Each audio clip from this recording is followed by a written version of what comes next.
Señor, te agradecemos por este día. Gracias por este tiempo que nos permite reunirnos. Gracias porque los niños también están aquí con nosotros, Señor. Gracias por estas tecnologías que nos permiten en medio de la distancia estar juntos con aquellos que están en casa. Y sobre todo gracias porque tú eres un Dios absolutamente bueno con tu iglesia, Señor. Y gracias porque siempre nos seguirás sosteniendo, Señor. Y porque tu palabra, Señor, nos reta a seguir pensando en profundidad lo que significa relacionarnos contigo. Gracias por la obra de Jesús, obra que hizo posible que nosotros nos acercáramos al trono de la gracia para encontrar el oportuno socorro. Hoy estamos aquí reconociendo nuestras necesidades, nuestras falencias, Señor, nuestra absoluta necesidad de ti, y queremos que por favor nos hables. Necesitamos de tu palabra como el sediento necesita agua. Háblanos, Señor, por favor, y que la semilla que hoy sea sembrada en nuestro corazón dé fruto según tu voluntad. Oramos en tu nombre, Señor Jesús. Amén. Amén. Bueno, vamos a tener una pequeña pausa durante la Semana Santa de nuestra serie de enemigos internos. Vamos a tener una pequeña pausa para dedicarnos a reflexionar sobre la obra de Jesús. Hoy la enseñanza se llama lanzar un monte al mar. Y el versículo en cuestión es este: Marcos capítulo 11, versículo 23. Les aseguro que si alguno le dice a este monte, quítate de ahí, tírate al mar, creyendo, sin abrigar la menor duda de que lo que dice sucederá, lo obtendrá. Honestamente, ¿alguno lo ha intentado? Yo sí lo he intentado. Nadie. Bueno, yo miro fijamente al monte, ¿no? Miro, preferiblemente que no tenga casas ni ninguna construcción, porque uno no sabe qué tal ahí, ¿no es cierto? Entonces lo miro y como que le doy la orden: monte, muévete. Y nada. Y entonces uno dice, no, ¿será que me falta fe? Y escuchas a tantos predicadores que dicen, esto es una promesa del Señor. Y eso quiere decir que si usted no ha movido un monte y lo ha lanzado al mar, a usted le falta fe. No. Entonces yo me siento como un cristiano de segunda categoría, por supuesto. ¿Qué clase de cristiano soy que no ha hecho modificaciones topográficas en su entorno? Que no ha lanzado un monte al mar. Pero lo peor de todo es que hasta ahora yo no he visto el primer video, el primer live de un pastor que dijo, vamos a mover este monte porque nos está complicando, y lo movió. No he visto la primera foto, no hay el primer registro histórico de que un grupo de cristianos estaban orando y movieron un monte. No existe. ¿Qué hacemos? Entonces lo que Jesús dijo era mentira. ¿O nos faltará mucha fe? ¿O será que lo estamos leyendo mal? Porque siempre es bueno recordar que un texto está dentro de un contexto. La Biblia no tiene versículos sueltos por ahí. Porque a veces leemos la Biblia como si fuera una especie de tarot cristiano, ¿no es cierto? Señor, háblame el día de hoy, y abre ahí en cualquier lado. Y Judas fue y se ahorcó. Uy, no, eso está como muy feo. Otra, Señor. Y lo que tengas que hacer, hazlo pronto, ¿sí? Entonces uno dice, ay, Señor, ¿tú me estás hablando? No, usted nunca va a decir que leyó 100 años de soledad si comenzó en la página 150. ¿Por qué no leemos la Biblia completa y miramos qué significa este pasaje dentro de su contexto? Y muy interesantemente, esto lo habló Jesús cuando va a comenzar la Semana Santa. Cuando Jesús entra a Jerusalén para su última semana, dice esto, y lo dice en una historia muy llamativa que, como dije, está en Marcos capítulo 11, comienza en el versículo 12. Ponle atención a la historia porque es muy importante cómo se desarrolla toda la historia para entender lo que significa este versículo. Dice así: al día siguiente, cuando salían de Betania, Jesús tuvo hambre. Viendo a lo lejos una higuera que no tenía hojas, fue a ver si hallaba algún fruto. Cuando llegó a ella, solo encontró hojas, porque no era tiempo de higos. Nadie vuelva jamás a comer de ti, le dijo a la higuera, y lo oyeron sus discípulos. Llegaron pues a Jerusalén. Jesús entró en el templo y comenzó a echar de allí a los que compraban y vendían. Volcó las mesas de los que cambiaban dinero y los puestos de los que vendían palomas, y no permitía que nadie atravesara el templo llevando mercancías. También les enseñaba con estas palabras: ¿no está escrito, mi casa será llamada casa de oración para todas las naciones? Pero ustedes la han convertido en cueva de ladrones. Los jefes de los sacerdotes y los maestros de la ley lo oyeron y comenzaron a buscar la manera de matarlo, pues le temían, ya que toda la gente se maravillaba de sus enseñanzas. Cuando cayó la tarde salieron de la ciudad. Por la mañana, al pasar junto a la higuera, vieron que se había secado de raíz. Pedro, acordándose, le dijo: Rabí, mira, se ha secado la higuera que maldijiste. Tengan fe en Dios, respondió Jesús. Les aseguro que si alguno le dice a este monte: quítate de ahí y tírate al mar, creyendo sin abrigar la menor duda de que lo que dice sucederá, lo obtendrá. Por eso les digo, crean que ya han recibido todo lo que estén pidiendo en oración y lo obtendrán. Y cuando estén orando, si tienen algo contra alguien, perdónenlo, para que también su Padre que está en el cielo les perdone a ustedes sus pecados. Cuando los autores bíblicos, recuerden que antes de que la Biblia fuera escrita fue una tradición oral, se contaban las historias entre comunidades. Como era tan costoso escribir, no es que uno pudiera tener un papelito ahí en cualquier lado y escribir, no, era sumamente costoso escribir, entonces la tradición oral era muy importante. Nosotros todavía la aplicamos, ¿no es cierto? No sé si con sus abuelitos o con la familia uno se sienta a escuchar y la abuelita, toda abuelita ha contado la misma historia 175 veces. Me recuerdo que el 3 de diciembre, y cuenta la misma historia, y porque eso se convierte en tradición oral. Y en algún momento en la familia decimos: ay, ¿se acuerda de la historia de la abuelita? Tenemos un punto de referencia. Entonces, esta gente contaba las historias de lo que les había ocurrido con Jesús, pero para recordar usaban ciertas estructuras que les ayudaban a rememorar la historia. Una de las palabras más importantes, si quieren algún día estudiar la Biblia, es la estructura quiástica o el quiasmo. ¿En qué consiste el quiasmo? Ustedes se dieron cuenta. Es como una especie de sándwich, ¿verdad? Entonces, comienza contando una historia, la historia de la higuera, ¿verdad? ¿Y cómo termina la historia? Contando la historia de lo que pasó con la higuera, pero en la mitad se nos mete la historia del templo. ¿Se dan cuenta? Entonces, higuera, templo, higuera.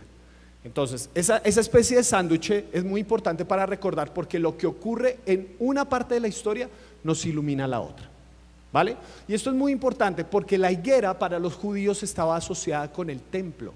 La higuera para los judíos estaba asociada con el lugar de devoción, donde ellos se encontraban con Dios. ¿Se acuerdan de ese texto? Creo, si no estoy mal, es en Isaías, que dice: aunque la higuera no florezca y en las vides no haya fruto, con todo me regocijaré en el Señor. ¿Por qué? Porque la higuera es el símbolo de: si no hay nada, es que algo estamos haciendo mal. Si hay todo, es porque Dios nos ha bendecido. Entonces las higueras eran muy importantes porque eran símbolo de la presencia de Dios. Entonces, desenmarañemos un poco qué es lo que está pasando en esta historia para entender qué significa eso de lanzar un monte al mar. Jesús tiene una necesidad. Jesús tiene hambre. Jesús tiene hambre. Y resulta que ve una higuera, pero dice que no era tiempo de higos. Y aquí yo digo: oiga, pero Jesús, pobre higuera, ¿sí o no? O sea, si no era su época. Dos observaciones. Primera, en la Semana Santa, o lo que nosotros conocemos como la Semana Santa, es la Pascua, se celebra más o menos en el mes de abril, precisamente. Normalmente las cosechas de los higos se dan en julio o agosto, pero los primeros brotes se dan hacia el mes de marzo o abril. Es decir, en marzo o abril sabemos si va a haber una buena cosecha. Como una especie de pequeñas brevas se dan en esa época. O sea, hay mucho follaje y todo en la higuera, y yo me acerco, y si empiezo a ver esos pequeños brotes, yo sé que esa higuera va a dar un fruto. ¿Se acuerdan que la higuera está asociada con el templo? Parte del problema es que los judíos habían empezado a tener una clase de religión que daba frutos por temporadas. Estoy bien con Dios, esto es increíble. No, estoy mal con Dios. No, estoy bien con Dios, ahora sí estoy pegado. No, estoy mal con Dios. Frutos por temporadas. Y Jesús maldice esa higuera que está conectada con el templo, que está diciendo: nadie más vuelva a comer de ti, Porque si no eres capaz de suplir la necesidad de las personas cuando lo requieren, entonces no sirves para nada. Y entonces Jesús va al templo. Y eso es lo interesante, porque nosotros cuando escuchamos la palabra templo, no sé por qué, y en las películas de Semana Santa, que son larguísimas y algunas son súper aburridoras, otras ya están mejores, pero en las películas de Semana Santa, cuando llega esta parte donde vemos a Jesús con rabia, ¿dónde están vendiendo las personas? Normalmente las presentan a la entrada del templo, ¿no es cierto? Como que tiene un mercadito y uno pasa el mercadito y uno piensa, pero si están vendiendo por fuera de donde es. Pero aquí dice que ellos estaban en el templo. Más específicamente aquí hay una fotografía, pues obviamente a escala, porque si se dan cuenta allá a la izquierda hay personas caminando, obviamente es una fotografía a escala, de cómo era el templo. En el templo había distintos patios, eran como círculos concéntricos. Entonces en el centro teníamos el lugar santísimo, donde entra el sumo sacerdote una vez cada año. No es que tú puedas entrar, ¿no es cierto? Hoy no dices, ay, tengo ganas de ir al lugar santísimo. No puedes ir así, ¿no es cierto? Tiene que entrar solo el sumo sacerdote una vez cada año. En la parte de más afuera, entonces entraban solamente los sacerdotes y los judíos más devotos, y los judíos nacidos, israelitas, iban alrededor de ese lugar. Pero había un patio para los extranjeros. Más o menos calculan que es como todo lo que recubre este muro, que es considerado todavía parte del templo. Es decir, estas personas estaban haciendo negocio dentro del templo, en el lugar donde iban los extranjeros. Si usted no es judío, usted le tocaba adorar en medio del mercado. ¿Ha tenido esos momentos donde uno dice, quiero silencio, quiero como paz y tranquilidad? Y Dios pone cerca de nosotros un vecino que le encantan las rancheras a las 3 de la mañana. ¿Se imaginan orar y usted, Señor, vengo delante de ti, paloma mil, lleve la paloma mil, lleve la paloma mil? No, no se puede. O sea, ellos están en medio del lugar de los extranjeros. Y eso es lo interesante. Jesús empieza a volcar las mesas de aquellos que vendían palomas. Eso es un detalle extraordinario. ¿Por qué? Porque dentro de las formas como las personas podían ofrecer, si tú tenías mucho dinero, entonces podías ofrecer no sé, un becerro, por ejemplo, si tenías mucho dinero. Si eras como clase media o algo así, y no había reforma tributaria, entonces podías ofrecer una oveja, un cabrito o algo así. Pero las personas más pobres que querían ofrecer una ofrenda, se les permitía ofrecer palomas. ¿Por qué las palomas son tan importantes? Porque las palomas, no sé si se dan cuenta, se consiguen en cualquier lado. ¿Sí o no? Yo les tengo miedo a las palomas. Sí, hay personas que les tienen pánico, pero las palomas están en cualquier lado y ese es el punto. Ellos podían capturar las palomas para ir y presentarlas como una ofrenda en cualquier lado. No tenían que invertir grandes recursos para obtener eso. ¿Se dan cuenta de lo que está pasando? Hay gente haciendo negocio con la necesidad de las personas. ¿Ustedes pueden creer eso? ¿Ustedes pueden imaginar el ser humano tan retrógrado que haga negocio con la necesidad de otros? ¿Ustedes se imaginan que exista gente así? Gracias a Dios somos re diferentes, ¿sí o no? Y entonces Jesús entra a este lugar y dice, esta debía ser una casa de oración y ustedes la han convertido en una cueva de ladrones. Jesús está usando dos conceptos que están en el Antiguo Testamento. Uno está en Isaías y les quiero leer el contexto del que hace parte ese concepto de la casa de oración. Está en Isaías 56, versículos 4 en adelante, pero por favor cuando lleguen a casa lean Isaías 56 todo, que es espectacular respecto a las promesas de Dios para la humanidad. Dice así: porque así dice el Señor, a los eunucos que observen mis sábados. Todos ustedes saben qué son los eunucos, pero vale la pena explicar. Resulta que los eunucos eran personas a las que las castraban, les amputaban sus genitales. Llegaba alguien, entonces venían y conquistaban. Entonces, este jovencito tiene muchas capacidades, y esto es importante, porque según la ley, si una persona tenía una mutilación genital, no podía ser parte de la asamblea de Dios, no podía. ¿Ok? Un eunuco no podía venir y ser parte del pueblo de Dios, no se podía. A los eunucos que observen mis sábados, que elijan lo que me agrada y sean fieles a mi pacto, les concederé ver grabado su nombre dentro de ¿dónde? De mi templo, de mi ciudad. Eso les será mejor que tener hijos e hijas. También les daré un nombre eterno que jamás será borrado. Y a los extranjeros que se han unido al Señor para servirle, para amar el nombre del Señor y adorarlo, a todos los que observen el sábado sin profanarlo y se mantienen firmes en mi pacto, los llevaré ¿a dónde? A mi monte.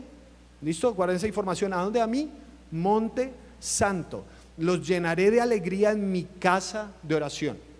Aceptaré los holocaustos y sacrificios que ofrezcan sobre mi altar, para que mi casa será, porque mi casa será llamada casa de oración para todos los pueblos. Así dice el Señor omnipotente, el que reúne a los desterrados de Israel. Reuniré a mi pueblo con otros pueblos, además de los que ya he reunido. ¿Se dan cuenta de lo que está pasando? La promesa de Dios es que este lugar era para bendición de todas las naciones. Era para bendición de los eunucos, de las personas que no le cabía a uno en la mente que vinieran a adorar a Dios, de los extranjeros. Esta es casa de oración para los de afuera, no para los de adentro. Pero ¿qué está pasando? ¿Dónde están vendiendo mercancía? En el lugar para los extranjeros. El templo se había convertido en un muro y no en un puente para que la gente se encontrara con Dios. Y Jesús dice: convirtieron esta casa de oración en una cueva de ladrones. Nosotros normalmente pensamos que eso de cueva de ladrones lo dice Jesús porque estaban vendiendo en el templo, pero no es así. ¿Qué hacen los ladrones en una cueva? ¿Roban en una cueva? Se guardan después de que han cometido sus delitos. Esto dice Jeremías capítulo 7 versículos 8 al 11. Pero ustedes confían en palabras engañosas que no tienen validez alguna. Roban, matan, cometen adulterio, juran en falso, queman incienso a Baal, siguen a otros dioses que jamás conocieron y vienen y se presentan ante mí en esta casa que lleva mi nombre y dicen: estamos a salvo. Para luego seguir cometiendo todas esas abominaciones. ¿Creen acaso que esta casa que lleva mi nombre es una cueva de ladrones? Pero si yo mismo lo he visto, afirma el Señor. Gente que en la vida cotidiana usurpa, daña, maltrata a los otros, los trata mal, pero viene el domingo. Ay, sí, no, pero ya fui. Mentalidad de el que peca y reza. No, yo ya fui. En mi casa me odian, mis hijos les tengo me aborrecen en el trabajo, soy el peor jefe del mundo, pero fue el domingo. Eso es tener mentalidad de cueva de ladrones. Y lo interesante es que tan pronto Jesús le dice: este es un lugar donde solamente hay hipocresía, porque ustedes en la cotidianidad no viven absolutamente nada de esto, y sino que al contrario vienen y hacen cara de telenovela venezolana y ya, y sí, convencí al Señor, pero Dios sabe lo que ocurre en la realidad. Saben, tan pronto como Jesús dice: esto es una cueva de ladrones, no una casa de oración, dice el versículo siguiente que empiezan a planear matarlo en el templo. Esta es la idea. Una casa de oración que se vuelve una cueva de ladrones, tarde o temprano se convierte en el centro de operaciones del asesinato del Hijo de Dios. ¿No les llama la atención que fueron los religiosos de su época los que planearon matar a Dios hecho carne? No fueron los superpecadores, fueron los religiosos.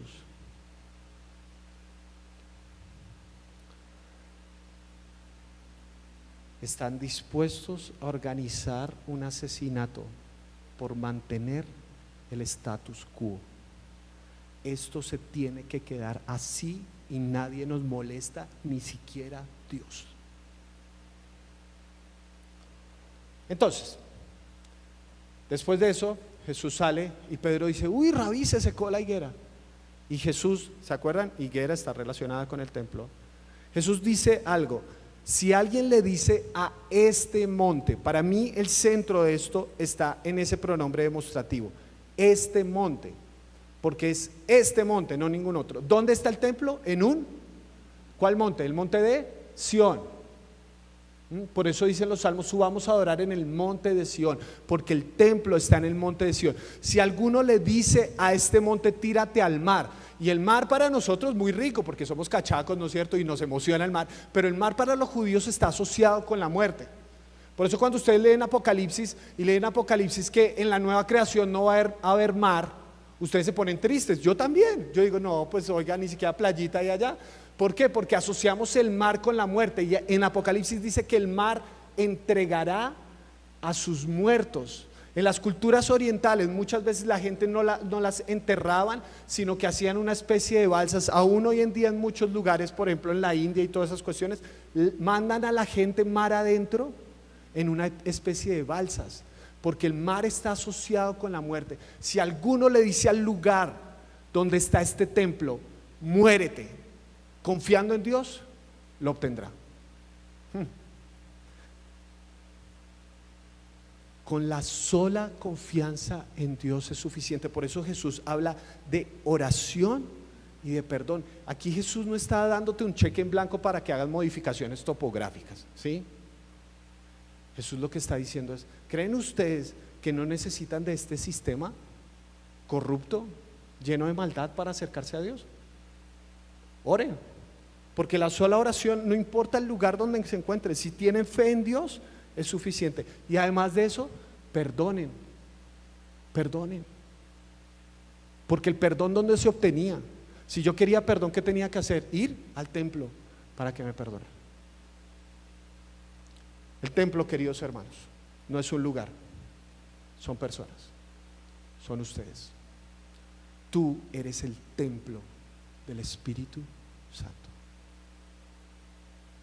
Esa idea de que nos vamos a reunir en el templo, tratemos de mandarla a recoger. ¿Está bien? Nos reunimos en un edificio y todas las cuestiones, pero el templo es usted. ¿Sí? Unos más arregladitos que otros, otros con pinturas. Pero tú eres el templo del Espíritu Santo. Tú eres el lugar de encuentro entre Dios y la humanidad. Tú. Estoy absolutamente convencido de eso. Todo ser humano está a un cristiano de distancia de Jesús. A un cristiano de distancia, ¿más cerca o más lejos? ¿Sí o no? Porque hay cristianos que, ay, Dios mío, si así es su Cristo, uy, mejor yo no me voy con ese man. ¿Sí o no? Hay mucha gente que no está dispuesta a acercarse a una comunidad de fe. ¿Por qué? No, es que los cristianos son una porquería. Hay muchos jefes, yo he hablado con personas que no son cristianas y tienen yo creo que eso es una forma de discriminación, pero también los entiendo y me da un poquito de risa. Dice, yo cuando me doy cuenta de que la gente es como cristiana, así, pero como a veces solo de lenguaje y todas esas cosas, que llegan a la entrevista, buenas, ¿cómo está? Bendecido, prosperado y en victoria. Cuando ya empiezan así, que uno dice, uy, este man está como hablando medio rayado, ¿sí? Han tomado la decisión de no contratar cristianos. Y yo le pregunto, ¿por qué? No, es que he tenido pésimas experiencias. Imagínense, los contrato para un trabajo y llegan al puesto de oficina y es evangelizar a todo el mundo y darle Biblia a todo el mundo. No, mano, yo lo contraté fue para que trabajara. Y usted viene aquí, hermanos o algo así. No, este no es el lugar para eso. ¿Se dan cuenta?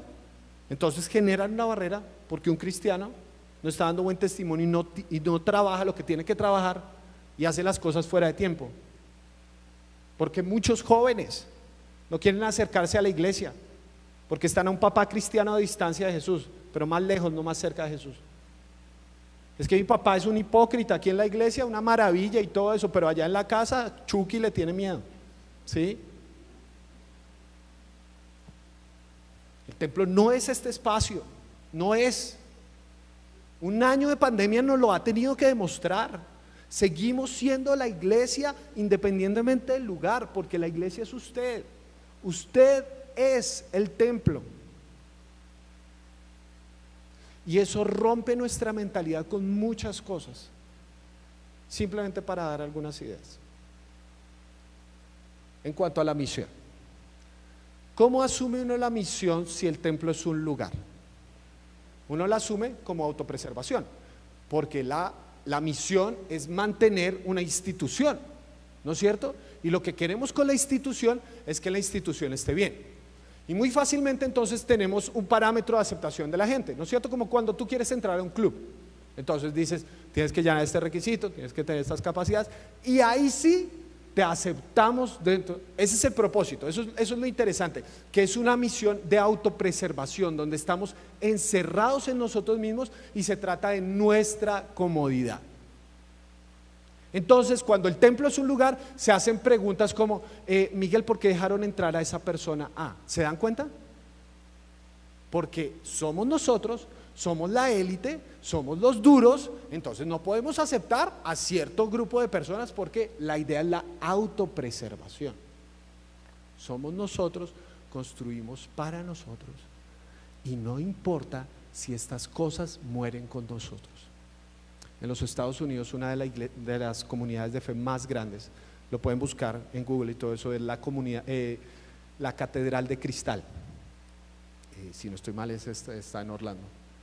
Hoy en día ya no pertenece a una iglesia cristiana, la compraron, si no estoy mal, el Opus Dei, porque es una construcción espectacular. Se llama Catedral de Cristal porque es una catedral de cristal.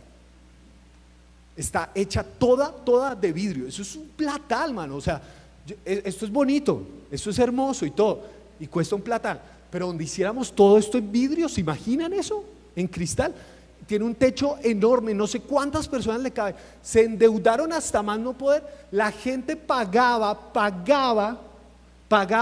para entrar a conocer y hacer tours dentro de la iglesia. Eso podría ser un buen negocio, cuando terminemos esto pagamos tours y todas esas cosas, listo, pagaban para hacer tours de lo hermoso que era, esas alturas extraordinarias, búsquenlo de verdad, Catedral de Cristal, es espectacular, es uno de mis sueños ir. ¿Saben qué pasó? La construyeron, fue una de las iglesias más impresionantes de los años 80 y 90 en los Estados Unidos.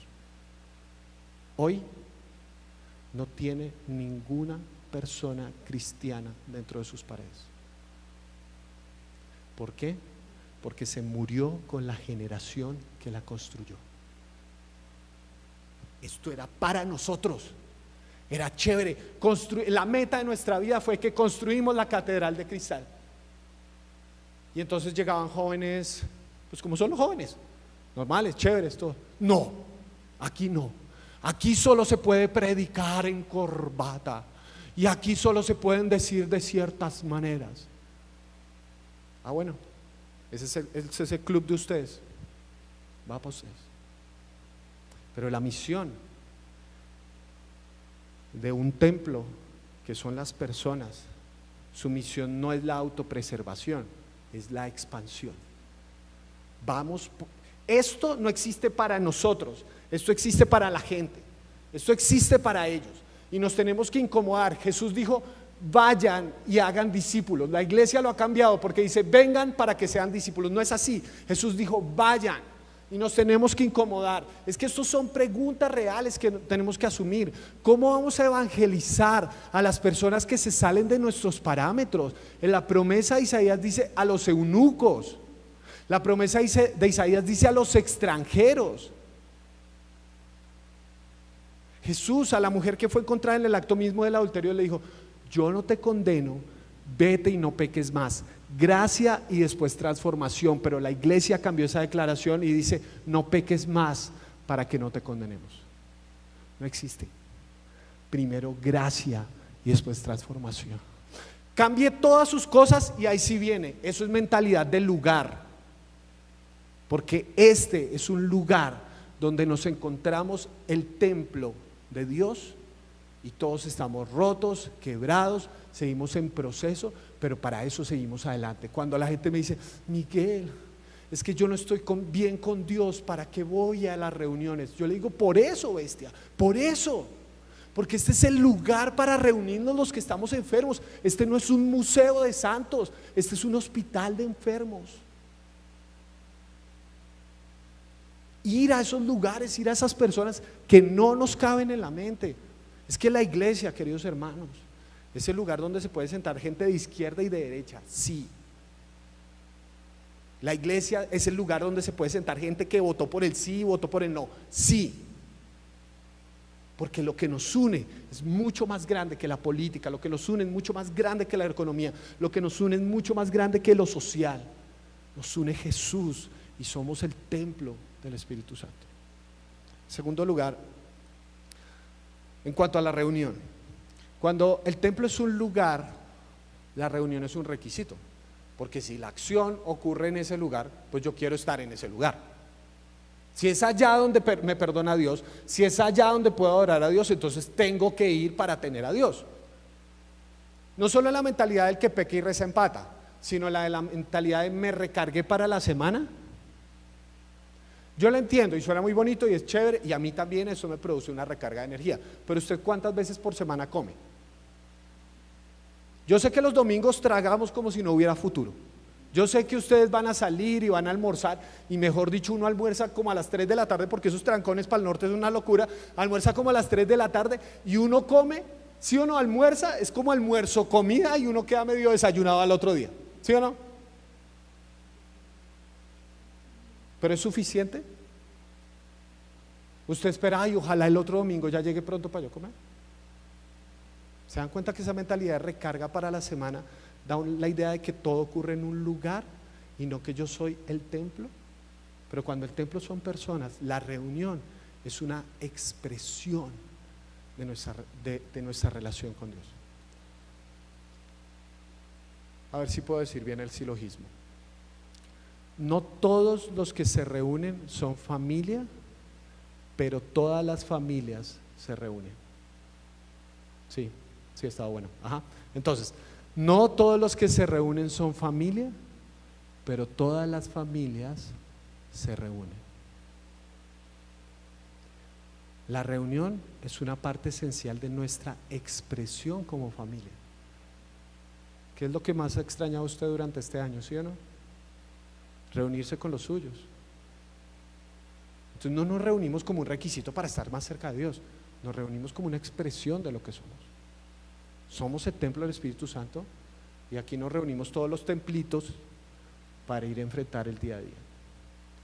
En cuanto a la adoración, en el lugar es un evento. La adoración empieza a las 10:30 de la mañana. Si usted escucha la palabra adoración y lo primero que piensa es en música, usted tiene un problema gigantesco, gigantesco. Y si piensa en música lenta, peor, ¿sí? Porque entre los músicos estaba alabanza, es como punchis, punchis, punchis, y adoración, música más lenta, ¿sí? Eso es un error gigantesco, porque la adoración no tiene que ver con la entonación, tiene que ver con la vida. Tú adoras como vives. Tú te reuniste hoy y vas a comenzar a adorar durante los 7 días de la semana. La vida es el altar de adoración. Nosotros no comenzamos la adoración, nosotros vivimos en modo adoración. La adoración es un constante en la vida de aquel que sabe que es templo del Espíritu Santo.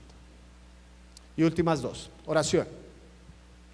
En el lugar lo que importa son los intermediarios, porque si es un lugar, si es una institución, importa mucho quiénes están a cargo de, y los fariseos les encantaba estar a cargo de. Entonces, ¿cómo puedo yo acercarme a Dios? Entonces el fariseo le decía, lo que tú tienes que hacer para acercarte a Dios es hacer esto, esto, esto. Ay, ¿usted cómo sabe de Dios? Tan lindo. Yo no sé. Una vez, esto es muy loco, yo no sé por qué nosotros tenemos como esa necesidad de generar héroes, de generar que hay personas que están más cerca de Dios que yo no sé por qué tenemos eso tan loco, como, ustedes no creen que toda esta locura de títulos en el medio cristiano, porque ahorita que el apóstol, que el profeta, que el patriarca, que el super saiyajin, evolución 5, yo no sé como esa cantidad de títulos, y la gente se siente orgullosa de, yo estoy bajo la cobertura del pastor, yo estoy en la cobertura bajo del apóstol. Un apóstol versus pastor le gana por 10-0. No, yo estoy bajo la cobertura del profeta. Profeta. Increíble. Tenemos esa idea de, estos son los que están más cerca de Dios. Yo no sé por qué tenemos esa necesidad. La gente tiene la necesidad de títulos. A mí, una de las cosas que amo de la iglesia, desde el momento que llegamos hace 10 años, es que yo al pastor le puedo decir Juan, porque así se llama. Yo sé que algunas personas me dicen pastor porque no se acuerdan de mi nombre, pero mi nombre es Miguel o Migue, y está bien, porque esto que hago es un trabajo, es para servirlos, punto final.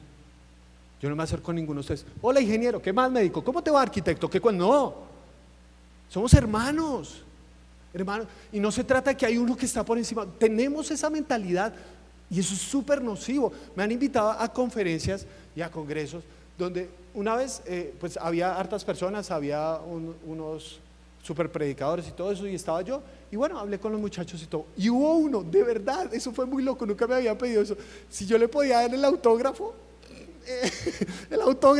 en la Biblia, y yo le dije, ¿qué le pasa? O sea, que yo le firme la Biblia como si yo la hubiera escrito, ¿o qué? ¿Sí? Y me dicen, Miguel, óreme, como si fuera un verbo reflexivo, Miguel, óreme que a usted Dios sí lo escucha. ¿Se dan cuenta? ¿Se dan cuenta? La idea de templo como lugar. Entonces este es el intermediario, este es el que nos da la palabra, este es el que sí sabe, este es el que endiosamos.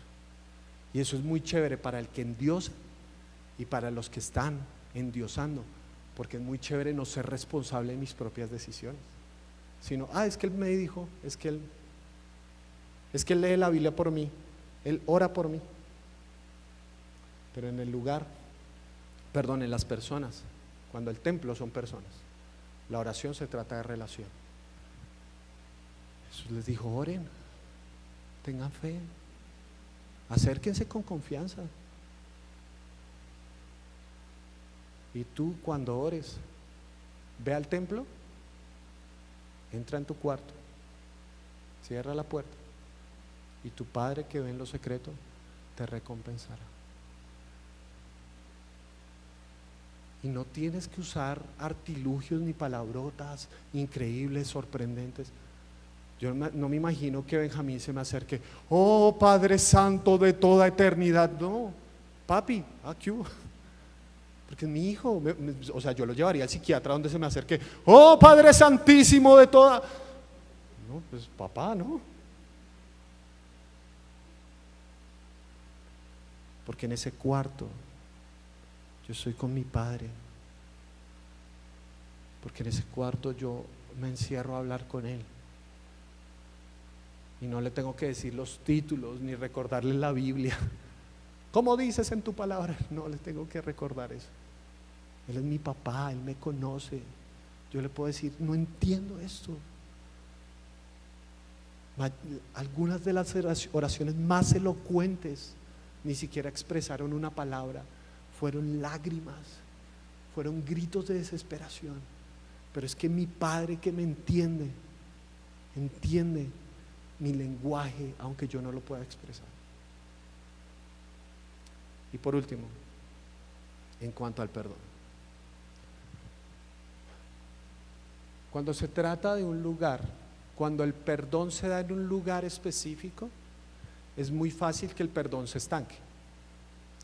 ¿Por qué? Porque tengo que hacer cosas, ¿no es cierto? Ir a ese lugar, hacer la peregrinación, esperar que ocurra el ritual para que ahí sí me perdone.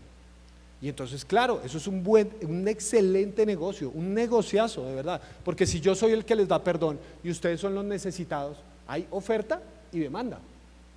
Negocio redondo, redondísimo. Entonces, claro, vengan al lugar porque yo soy el que les otorga el perdón y muy fácilmente el perdón se estanca porque se convierte en algo sumamente superficial. El que yo esté bien con Dios, no me importa lo demás. Si yo estoy bien con Dios, si Dios ya me perdonó, no me importa lo demás. Pero Jesús dice, si ustedes están orando y se acuerdan que alguien tiene algo contra ustedes, vayan, perdonen. ¿Se dan cuenta que el perdón ya no es un ritual? El perdón es una decisión. Y como tú eres el templo, en ti es donde se manifiesta el perdón. Es muy chévere recibir la gracia de Dios, ¿sí o no? Es muy chévere, muy rico, fantástico, extraordinario. ¿A quién no le encanta recibir la gracia de Dios? ¿Quién se ha equivocado últimamente y aún así el Señor lo ha perdonado y dice: gracias, gracias porque eres tan bueno y me dan dos oportunidades? Y el Señor te dice: así como yo te perdono, quiero que perdones. Uy, no, ahí sí no, Señor. Ahí sí me estás pidiendo mucho. Jesús no quiere que la gracia sea nuestra experiencia, Él quiere que la gracia sea nuestro lenguaje. Que esta sea la comunidad de teplitos que perdonan. Que cuando pregunten: allá en ese edificio se reúnen los templos del Espíritu Santo. Sí. ¿Y cómo son ellos? Ellos son como su Señor. ¿Airado? ¿Malévolo? No, no, no. Es un Señor que extiende perdón, perdón inmerecido, perdón no ganado, porque en este templo ha sido perdonado por la obra y gracia del Espíritu Santo, y yo puedo perdonar a otros por la obra y gracia del Espíritu Santo. Tú eres el lugar de encuentro entre Dios y la gente, y eso es posible por la obra de Jesús.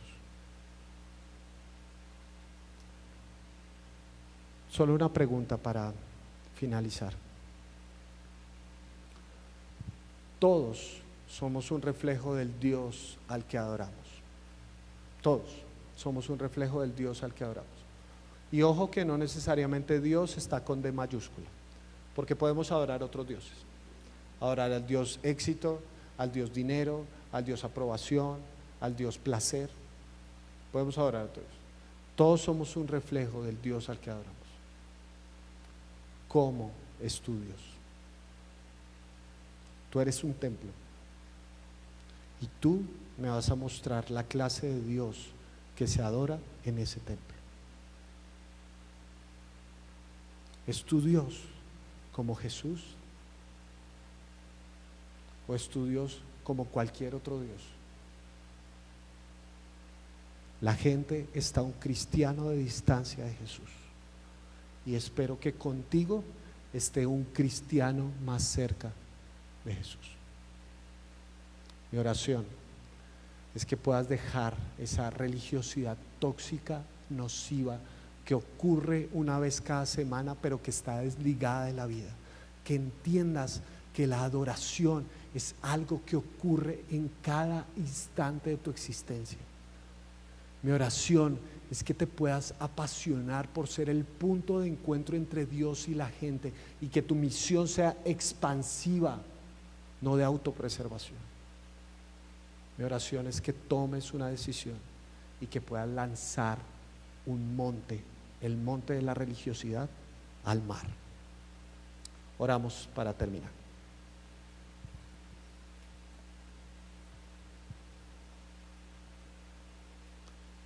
Señor, quiero agradecerte por este tiempo juntos.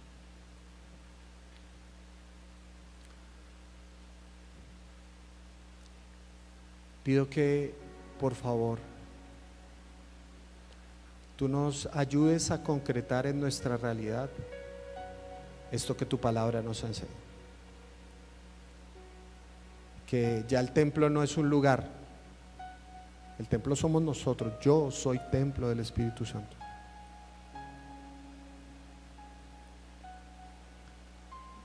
Que mi corazón, que con tanta frecuencia está atrapado en mecanismos de religiosidad tan nocivos, yo pueda romper eso, Señor. Que pueda romper con esa idea de hacer un Dios a mi imagen y semejanza, un Dios que se acomoda a lo que yo quiero, un Dios donde no importa si estoy con otros o no, yo amo a Dios a mi manera. Ayúdame a romper con esa idea y entender que el reunirnos es una expresión de la familia que somos. Que yo pueda ver en el otro tu amor, tu bondad, que pueda extender tu perdón, Señor.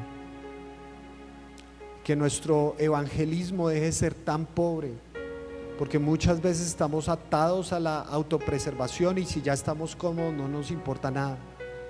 Que podamos pensar en todos aquellos que necesitan de ti, Señor. Si la gente está un cristiano a distancia de Jesús, nosotros, Señor, queremos ser un cristiano más cerca de ti. Que no los alejemos, que no los rechacemos, que no seamos un muro, sino un puente para que otros puedan conocerte. Que dejemos de vivir una fe tan egoísta y centrada en nosotros mismos, en nuestro placer y nuestra comodidad, y podamos, Señor, bendecir a todos los que nos rodean. En esta semana recordamos tu muerte, recordamos y celebramos tu resurrección, pero qué bueno recordar las implicaciones de esa obra que nos involucran a nosotros, que nos invitan a nosotros a que vayamos y hagamos discípulos, a que vayamos y mostremos tu gracia a todos a nuestro alrededor. Señor, te agradecemos por este tiempo, por tu palabra, y pedimos que según tu voluntad dé fruto en cada paso del camino. Oramos en el nombre de Jesús. Amén. Amén. Vamos a despedir nuestra reunión en oración también. Les invito a que nos pongamos de pie, por favor.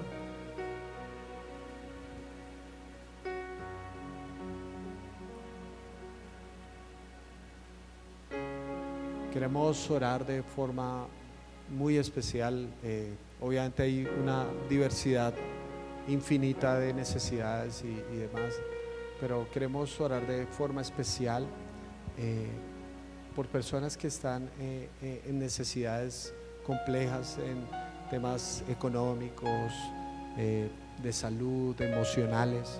Queremos orar de forma especial por ellos, que esta sea ojalá una semana donde el Señor hable a sus vidas y donde puedan encontrar respuesta para las preguntas que tienen en su corazón. Entonces oramos, por favor.